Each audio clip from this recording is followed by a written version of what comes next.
Hello my dear friends, चलिए आज हम स्टार्ट कर रहे हैं क्लास 12 में। क्लास 12 का जो स्टार्ट करेंगे सबसे मोस्ट इम्पोर्टेंट टॉपिक क्या, जो चैप्टर 1 में सबसे मोस्ट इम्पोर्टेंट टॉपिक क्या है कि विद्युत द्विध्रुव के कारण निरक्षीय निरक्षीय यानी लंबवत निरक्षीय स्थिति में उत्पन्न विद्युत विभव।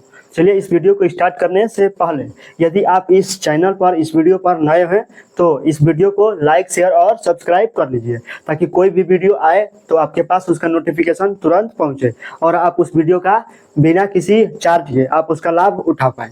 तो चलिए आज हम देखते हैं क्या विद्युत द्विध्रुव के कारण अक्षीय स्थिति में उत्पन्न विद्युत विभव। तो अक्षीय यानी अक्षीय नहीं है, क्या है, निरक्षीय स्थिति में। तो यहाँ पर क्या है, अक्षीय लिख दिए हैं, क्या हो जाएगा निरक्षीय स्थिति में, निरक्षीय हो जाएगा। क्या लिख लेंगे वहां पे, निरक्षीय स्थिति में, निरक्षीय क्या लिख लेंगे, क्या किसे लिखते हैं, ब्लू से लिख लेते हैं। क्या लिखेंगे, निरक्षीय स्थिति में, निरक्षीय निरक्षीय निरक्षीय निरक्षीय स्थिति में उत्पन्न विद्युत विभव। तो किसी विद्युत द्विध्रुव के कारण निरक्षीय स्थिति में उत्पन्न विद्युत द्विध्रुव के कारण निरक्षीय स्थिति में उत्पन्न विद्युत विभव भी की गणना करना है। इससे पहले हम कल क्या गणना कर लिए थे, कल गणना किए थे क्या, विद्युत द्विध्रुव के कारण अक्षीय स्थिति में उत्पन्न विद्युत विभव और जो बिंदु आवेश के कारण विद्युत विभव होता है वो हम गणना कर चुके थे। यदि आप उस वीडियो को नहीं देखे हैं तो जाकर आप आसानी से देख सकते हैं, प्लेलिस्ट से आप देख सकते हैं। तो चलिए यहाँ से हम क्या करेंगे, निरक्षीय स्थिति देखेंगे कि हमारी निरक्षीय स्थिति कैसे वो उसका डेरिवेशन होता है। तो चलिए निरक्षीय स्थिति में सबसे पहले किसी भी डेरिवेशन को करने से पहले सबसे पहले उसका फिगर बनाइए। उसका फिगर अगर बनाते हैं तो आपको आधा तो फिगर से ही समझ में आ जाएगा कि उसमें करना क्या है और आधा तो आपको समझना होगा जो सूत्र पता है, सूत्र का उपयोग करके। तो चलिए हम क्या बनाएंगे, सबसे पहले उसका फिगर बनाएंगे। तो चलिए फिगर बनाते हैं हम। तो फिगर हमारा कैसे बनेगा, देखिए मान लीजिए कोई वैद्युत द्विध्रुव बनाते हैं। तो वैद्युत द्विध्रुव तो पता होगा क्या है वैद्युत द्विध्रुव, चलिए एक बार बता देते हैं क्या है वैद्युत द्विध्रुव। वैद्युत द्विध्रुव वो होता है जिसके एक सिरे पर प्लस क्यू आवेश हो या माइनस क्यू आवेश हो और दूसरे सिरे पर प्लस क्यू आवेश और माइनस क्यू आवेश हो, यानी दोनों आवेश विपरीत होना चाहिए। यदि इस पर माइनस क्यू आवेश है तो इस पर प्लस क्यू आवेश होना चाहिए और इस पर प्लस क्यू आवेश है तो इस पर माइनस क्यू आवेश होना चाहिए, यानी दोनों आवेश विपरीत होना चाहिए। अगर दोनों आवेश विपरीत है तो हम कह सकते हैं यह क्या है, हमारा वैद्युत द्विध्रुव है। अगर दोनों आवेश विपरीत नहीं है तो हम कह सकते हैं यह वैद्युत द्विध्रुव नहीं है। तो चलिए हम बनाते हैं, बताना वैद्युत द्विध्रुव है कि नहीं है। तो क्या बनाएंगे हम, वैद्युत द्विध्रुव एक बनाते हैं। क्या बनाएंगे, यहाँ से आप बताना पहले ये क्या वैद्युत द्विध्रुव है, ये वैद्युत द्विध्रुव है। इसको हम क्या कह सकते हैं, वैद्युत द्विध्रुव कह सकते हैं नहीं। क्या, इसको वैद्युत द्विध्रुव नहीं कह सकते। क्यों नहीं कह सकते, क्योंकि इस पर आवेश को नहीं दर्शाया गया है तो हम इसलिए इसको वैद्युत द्विध्रुव नहीं कह सकते। जब तक इसका पर आवेश नहीं दर्शाएंगे तो हम वैद्युत द्विध्रुव नहीं कहेंगे। तो मान लीजिए इस पर प्लस माइनस क्यू आवेश है, इस पर प्लस क्यू आवेश है और इसके बीच की दूरी क्या है, 2L होती है ना, इसके बीच की दूरी 2L होती है। अब इसको हम क्या कह सकते हैं, वैद्युत द्विध्रुव कह सकते हैं। इसमें कहने में कोई दिक्कत, कोई तकलीफ, कोई प्रॉब्लम नहीं होगी। तो चलिए अब इसको वैद्युत द्विध्रुव है ये हमारा, तो वैद्युत द्विध्रुव हो गया। तो इसको क्या मानते हैं, AB लंबाई क्या है ना, क्या मानते हैं, AB लंबाई क्या है और इसके मध्य बिंदु हम इसको O मान लेते हैं।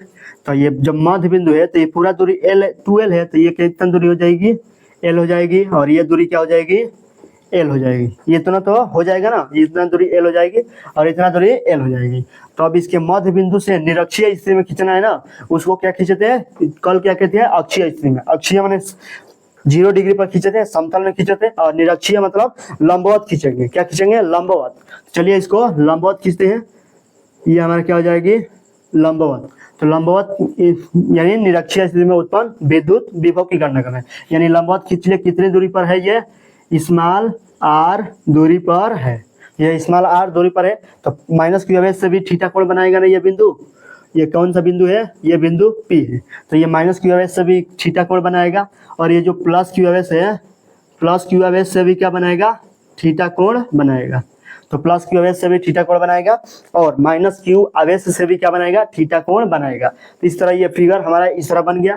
अब देखिए इसमें दिशा का तो महत्व होता नहीं है, तो विद्युत विभव हमें ज्ञात करना है तो हम सीधे इसको ऊपर की तरफ विद्युत विभव भी दर्शा सकते हैं। हमें क्या करना है, विद्युत विभव भी की गणना करना है, यानी इसमें दिशा का कोई महत्व नहीं होता है। यानी माइनस क्यू आवेश है तो दिशा का कोई महत्व नहीं होता है, तो इसलिए हम यह विद्युत विभव क्या है, एक अदिश राशि है, इसलिए इसमें दिशा का महत्व नहीं होता है।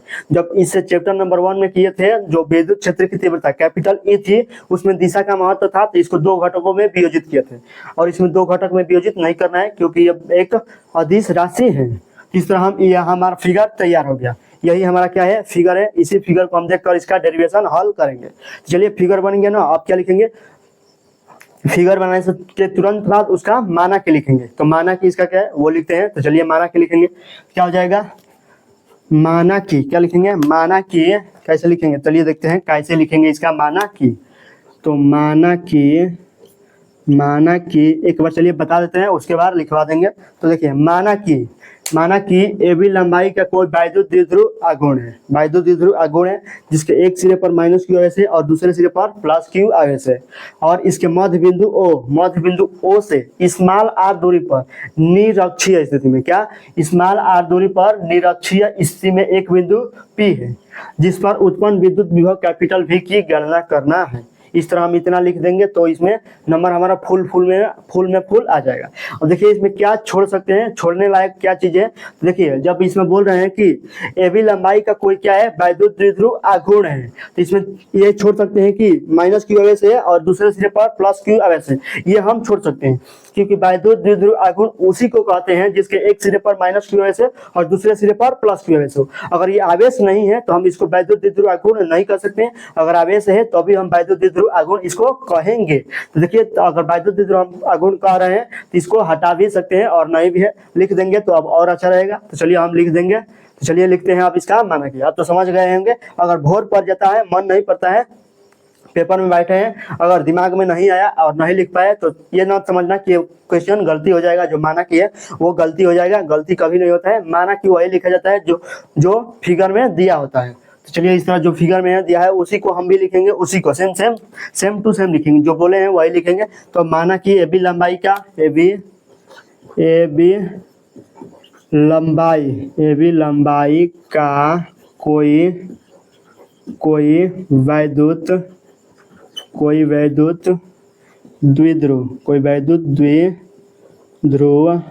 द्विध्रुव आघूर्ण क्या हो जाएगा, वैद्युत द्विध्रुव आघूर्ण क्या हो जाएगा, कोई वैद्युत द्विध्रुव आघूर्ण जिसके एक सिरे पर माइनस क्यू आवेश, जिसके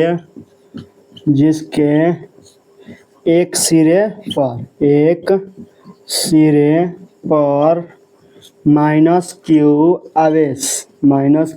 आवेश तथा दूसरे सिरे पर क्या, दूसरे सिरे पर प्लस क्यू आवेश रखा गया है। दूसरे सिरे पर क्या रखा गया, प्लस क्यू आवेश रखा गया है, और दोनों के बीच की दूरी, और दोनों आवेशों के बीच की दूरी क्या होती है, 2l होती है। दोनों आवेशों के बीच की दूरी 2l क्या लिख लेंगे, है, क्या लिख लेंगे, दोनों आवेशों के बीच की दूरी 2l है।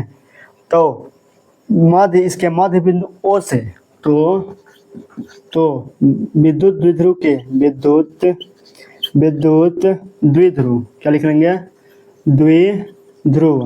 विद्युत द्विध्रुव के मध्य बिंदु क्या, मध्य बिंदु O से निरक्षीय स्थिति में, क्या लिख लेंगे,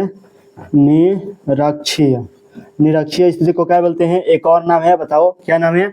एक स्थिति निरक्षीय स्थिति को बोल सकते हैं, अनुप्रस्थ स्थिति भी बोल सकते हैं। इसको क्या हो जाएगा, निरक्षीय या अनुप्रस्थ स्थिति में भी लिख सकते हैं।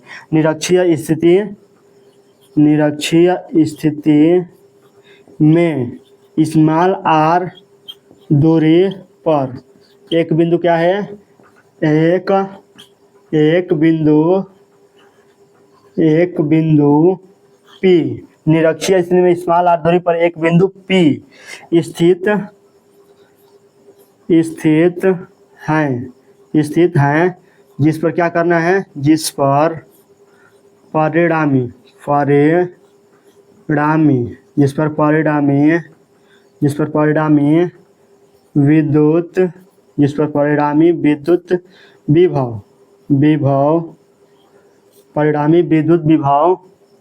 की गणना करना है। परिणामी विद्युत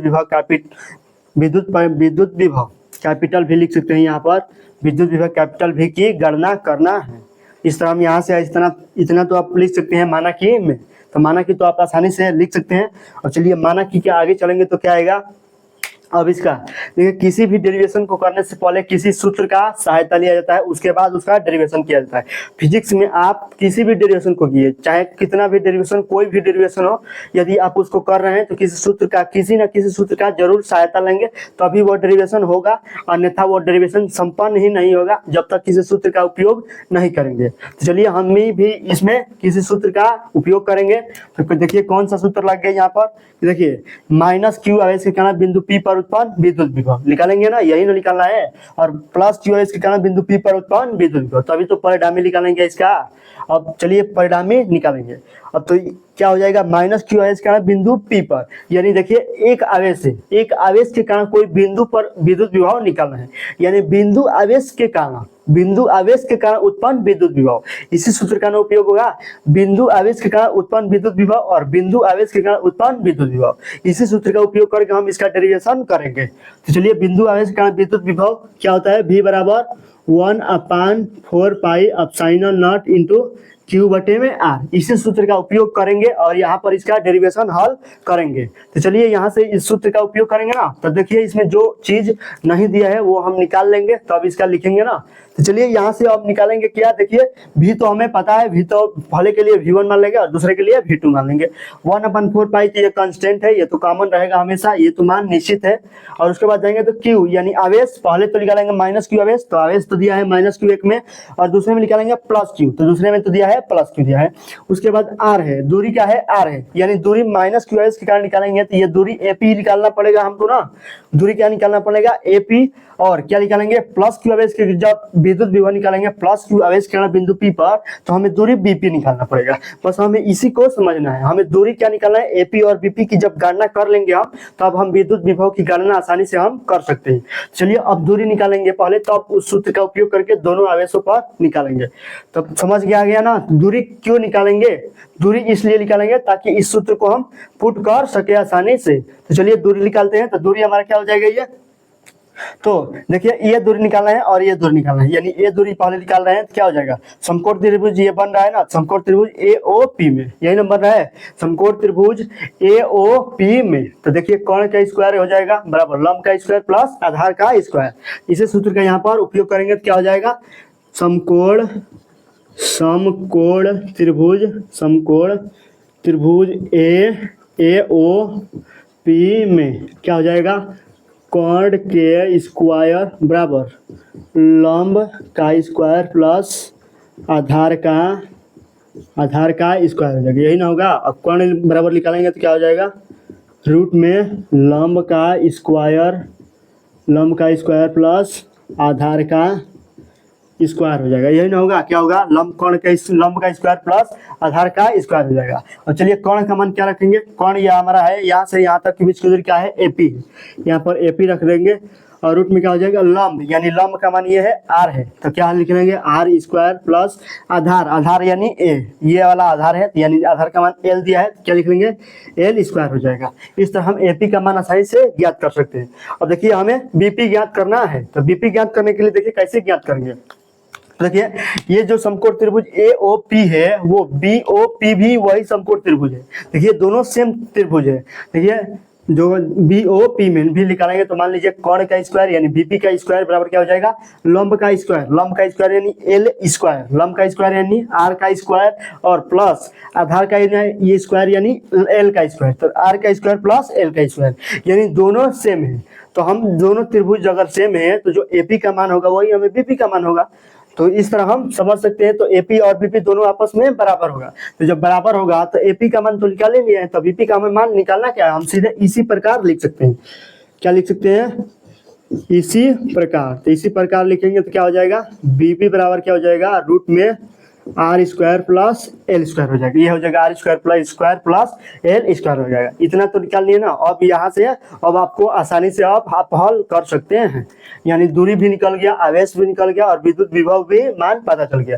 अब चलिए निकालेंगे माइनस क्यू आवेश के कारण बिंदु पी पर उत्पन्न विद्युत विभव। क्या लिखेंगे, माइनस क्यू आवेश के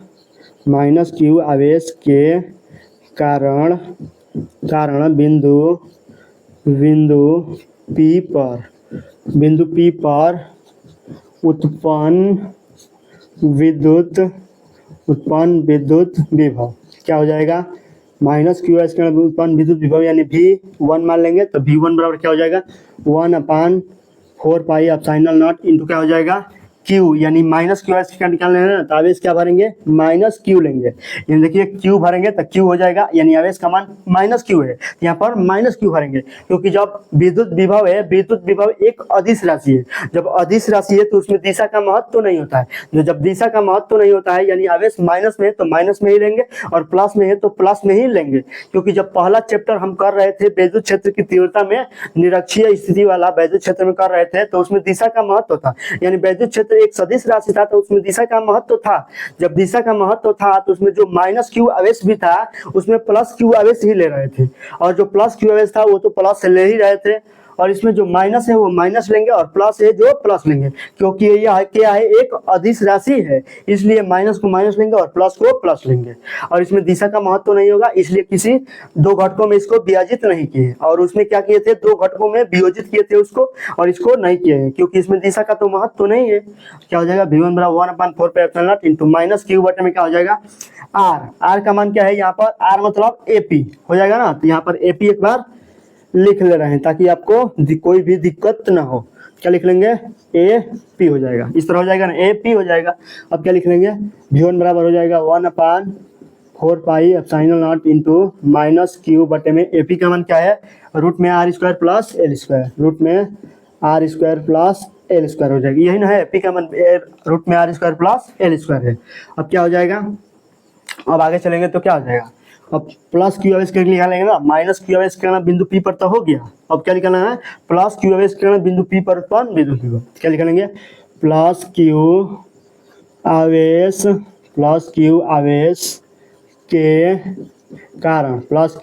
के कारण बिंदु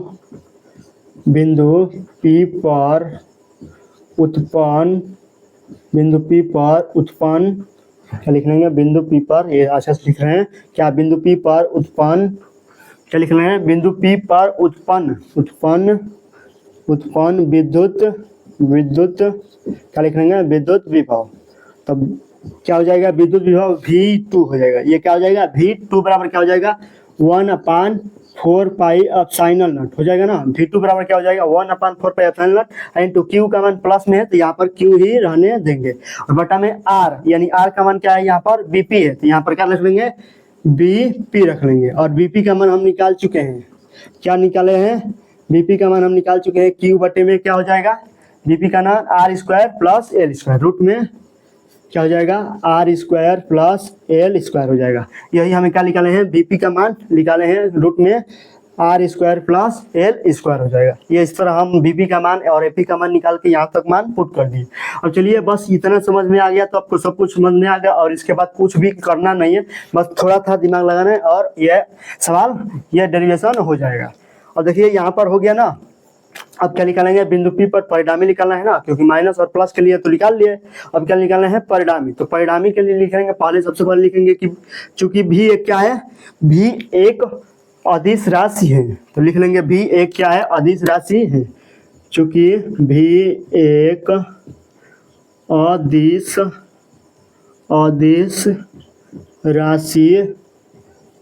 राशि है, चूंकि अदिश राशि है तो क्या हो जाएगा, जो अदिश राशि है तो जो विद्युत विभव को क्या करेंगे, जोड़ेंगे, हमेशा कभी घटाते नहीं है, क्या करते हैं, जोड़ते हैं। देखिए इसमें जो V1 और V2 दोनों समान है ना, देखिए बस माइनस का अंतर है, बल्कि क्या है, दोनों समान ही है। तो चलिए यहाँ से इसको लिख लेंगे तो क्या हो जाएगा, बिंदु P पर परिणामी, क्या लिख लेंगे, बिंदु P पर परिणामी परिणामी विद्युत विभव। तो परिणामी विद्युत विभव क्या हो जाएगा भाई, हमें क्या हो जाएगा, परिणामी विद्युत विभव V बराबर V1 प्लस V2। अभी बताए ना कि जो अदिश राशि होता है उसमें हमेशा योग होता है, कुछ भी किसी भी चीज को अगर जोड़ते हैं तो उसमें हमेशा जोड़ना ही है, उसमें कभी घटाना नहीं है। जो सदिश राशि होता है उसमें घटाना भी होता है और जोड़ भी होता है, क्योंकि जब दिशा का महत्व होता है, यानी दिशा जब विपरीत हो जाती है, दोनों की दिशा जब विपरीत होती है तो वहां पर घटा देते हैं, और दोनों की दिशा जब सेम होती है तो वहां पर ऐड कर देते हैं। वो सदिश का नियम है, अदिश का नियम नहीं है। अदिश का नियम है कि हमेशा इसमें जोड़ कर दो, इसमें यह ध्यान नहीं देना है कि कहाँ घटाना है क्या जोड़ना है, सीधे इसमें जोड़ करो, जो भी मान है जोड़ करो। क्या इसमें जोड़ कर दिए तो हो जाएगा, और V बराबर क्या हो जाएगा, V1 का मान तो हमें पता है, क्या निकाले हैं 1/4 pi epsilon not into V2 का मान क्या है 1/4 पाई एप्सिलॉन नॉट इंटू क्या हो जाएगा माइनस क्यू बटे में रूट में R स्क्वायर क्या हो जाएगा माइनस क्यू बटा क्या हो जाएगा root R square minus L square, यही ना दिया है, और क्या हो जाएगा plus 1/4 pi epsilon not into Q बटे में क्या हो जाएगा V2 का मान क्या दिया है रूट में R square plus L square, root में R square plus L square हो जाएगा। इस तरह समझ जाएगा क्या है वो L स्क्वायर है। अभी वहाँ से देखिए माइनस को आगे लाएंगे तो क्या हो जाएगा V बराबर minus 1/4 pi epsilon not into क्या हो जाएगा क्यू बटे में रूट में R square minus L square हो जाएगा। क्या हो जाएगा रूट में R square minus L square हो जाएगा। अब इसको माइनस लिखेंगे यहाँ से plus 1/4 pi epsilon not into Q बटे में रूट में R square plus L square हो जाएगा, यही ना होगा R square plus L square हो जाएगा। देखिए ये minus 1/4 pi epsilon not into Q बटा में रूट में R square minus L square है, और देखिए प्लस में 1/4 pi epsilon not into Q बटा में रूट में R square plus L square है, यानी ये प्लस है और ये माइनस है, दोनों मान सेम है, बल्कि यह क्या है माइनस का अंतर है, यानी ये माइनस है ये प्लस है, तो ये दोनों मान आपस में कट जाएंगे, क्योंकि ये माइनस 1/4 पाई एप्सिलॉन नॉट और प्लस 1/4 पाई एप्सिलॉन नॉट ये कट जाएंगे, और देखिए माइनस क्यू बटे में रूट में R square minus L square, और ये प्लस क्यू बटा रूट में R square minus L square, तो कट जाके ये कहा जाएंगे हमारे जीरो प्राप्त हो जाएंगे। तो V बराबर क्या होता है हमारा V बराबर हमें जीरो मान प्राप्त होता है, यानी ये इसी को हमें सिद्ध करना है। यानी ये बिंदु है, इसको विकल्प में भी पूछ सकता है, 1 नंबर का जो ऑब्जेक्टिव क्वेश्चन होता है उसमें भी यह पूछ सकता है क्या कि किस स्थिति में विद्युत विभव का मान शून्य होता है। तो आपको तो बताना होगा निरक्षीय स्थिति में विद्युत विभव का मान शून्य होता है। तो ये ऑब्जेक्टिव में भी पूछता है और लॉन्ग में भी पूछता है। लॉन्ग में भी कभी 4 नंबर का 3 नंबर का ये पूछ देता है कि क्या पूछता है कि विद्युत विभव का मान शून्य सिद्ध कीजिए कि विद्युत विभव का मान शून्य कहाँ होता है। ये इस तरह बोलता है क्या बोलता है कि सिद्ध कीजिए कि विद्युत विभव का मान शून्य कहाँ होता है। तो शून्य कहाँ होता है, निरक्षीय स्थिति में शून्य होता है। अगर इसको याद रखेंगे तो आपको वो दोनों क्वेश्चन को आप आसानी से कर सकते हैं, कोई प्रॉब्लम नहीं होगी। इस तरह हम आसानी से इसको भी कर सकते हैं। यहाँ तक कोई प्रॉब्लम तो आपको मेरे हिसाब से नहीं होगी, मेरे विचार से तो आपको यहाँ पर कोई प्रॉब्लम नहीं हुई होगी। यदि कोई भी फिर भी कोई प्रॉब्लम रह जाती है, कोई समस्या हो आपकी, तो आप कमेंट बॉक्स में पूछ सकते हैं। तो चलिए इतना तो आप समझ गए होंगे ना। तो चलिए फिर मिलते हैं नेक्स्ट वीडियो में, तब तक के लिए जय हिंद। और जाते जाते एक कमेंट जरूर कीजिए।